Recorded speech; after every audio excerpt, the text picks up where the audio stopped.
Pathfinder, Chapter 5, Vision Quest. The books were a map, Solitude was the door.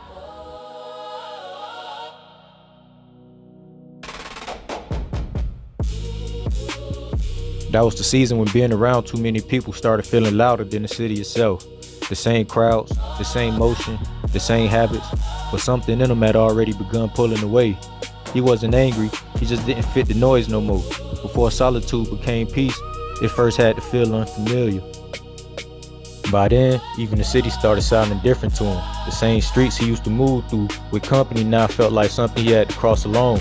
No old crew, no background noise, just him in a lone walk between who he had been and who he was becoming. It wasn't clarity yet, just distance. But sometimes that's how growth starts. Not with answers, but with the courage to keep walking without the crowd. That was the first time he walked into a room that felt quieter than his own thoughts. Shelf after shelf, the answers he had been needing started staring back at him. Spirit, self, history, consciousness, chakras, old truths buried underneath the lies he came up under. The world he came from never pointed him toward places like this, but something in him knew he had crossed into a different kind of search. He wasn't just looking for information no more, he was looking for himself.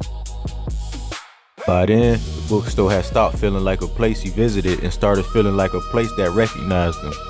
He'd sit for hours with books open, notes stacking up, and whole world shifting inside his mind. Spirit, self, history, consciousness, the old truths hidden beneath the noise he came up around. He still couldn't fully name the life he was reaching for, but he could feel himself gathering the pieces of it. Page by page, thought by thought, he was collecting blueprints for the man he was becoming.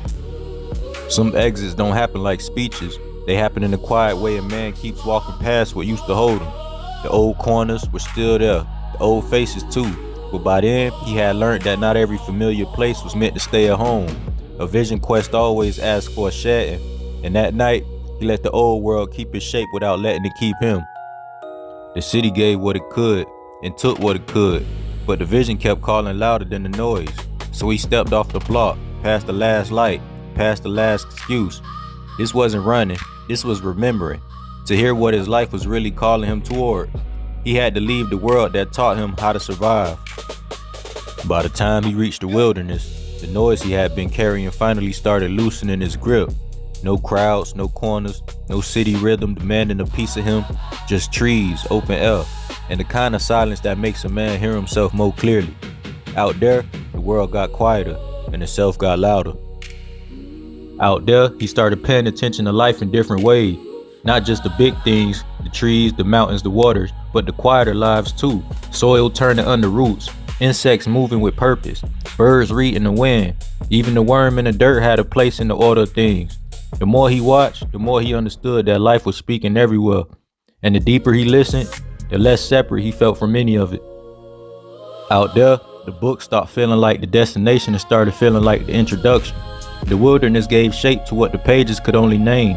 In the trees, the water, the wind, and the living rhythm of every creature around him, he began to feel what the old teachings had been reaching for. Life was not divided the way he had been taught to see it. It was one source moving through many forms, learning itself from every angle, and somewhere in that stillness, the path stopped being theory and started becoming truth he could live inside. By then, the search had gotten quieter. He wasn't chasing answers the way he used to. The books had opened the door, and the wilderness had taught him how to walk through it. Out there, away from noise, he began to feel something deeper than information, relationship. With the land, with the silence, with the life moving through every living thing. He wasn't finished becoming, but for the first time, he could feel himself truly finding his way on the path.